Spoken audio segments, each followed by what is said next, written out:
We are about to embark upon a series of strange and exciting, dangerous adventures.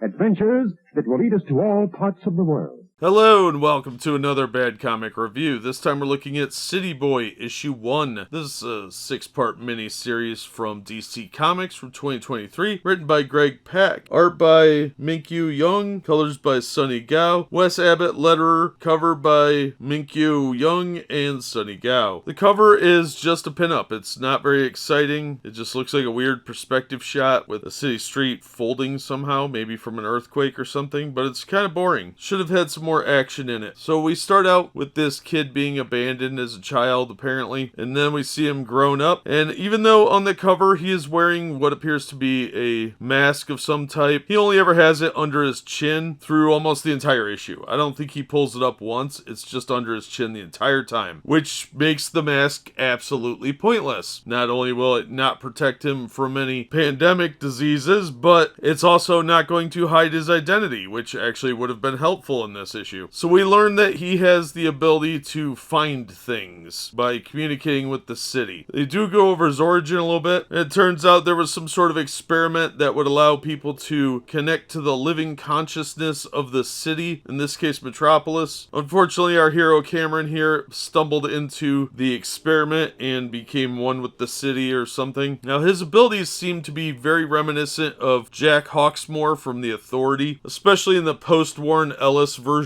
where Hawksmoor could manipulate elements of the city, because we see the Cameron kid doing that here, where he could kind of control buildings and environments, things like that. He also apparently has the ability to determine what people have on them, which is kind of weird, because how would the city know that? Now, I think it's an interesting power set, but it does look a little overpowered at the same time. Maybe if he was able to just connect to the city and transport himself via the concrete or something, and find certain things that are like laying around, okay, but it looks like it might be a little overpowered considering that he can basically change structures and on a cellular level almost and identify what people have on them. I find that all very overpowered, but this does have a lot of interesting elements, and it looks like a major DC villain is going to get involved, but I didn't hate it. I thought it was a pretty fun story. The character just reminded me a little too much of Jack Hawksmoor, but I think the power set could be really interesting if written right, but in the hands of a bad writer, it'll get overpowered very quickly and become ludicrous. I think it would have been a better idea to set this in a city outside of the main Justice League characters, because by setting it in Metropolis, you've got too much chance Superman's gonna show up and notice this kid, and that'll get boring real fast. So I think it would have been a better idea to put this in a city that don't have a lot of superheroes of big name and renowned. Like, put him in Phoenix or something like that. It might have been more interesting. But I think it was a decent story. I didn't hate it or anything, and the character seems like he might be pretty interesting, so I'll check out issue 2. It's only a 6-issue miniseries. We'll see how it plays out. I think the name is stupid though. City Boy? That's lame. I think they could have come up with something better than that. And again, the kid has a mask on in the cover and a lot of the promo material, but he didn't wear it once. It was always under his chin, which, what's the point of wearing that? So his identity's compromised right out of the gate in issue 1. But I think those are growing pains for the character and could be at least a plot element of some kind. Maybe it'll be good. We'll find out. Like I said, I'm willing to check out another issue of this to see if it's worth the money. But right now, I'd say get it out of a discount bin. It's not the worst thing I've ever read, but it has a few problems. The art's decent though, and that does help salvage the story a little bit. So I'm kind of on the fence on this one, but I'm leaning toward get it out of a discount bin. That's going to do it for this one. Thank you so much for listening and supporting the channel. If you enjoyed the video, please hit the like button and don't forget to subscribe so you don't miss future reviews. If you'd like to help the channel out in other ways, links are in the description to various support methods. And as always, we hope to see you on the next one.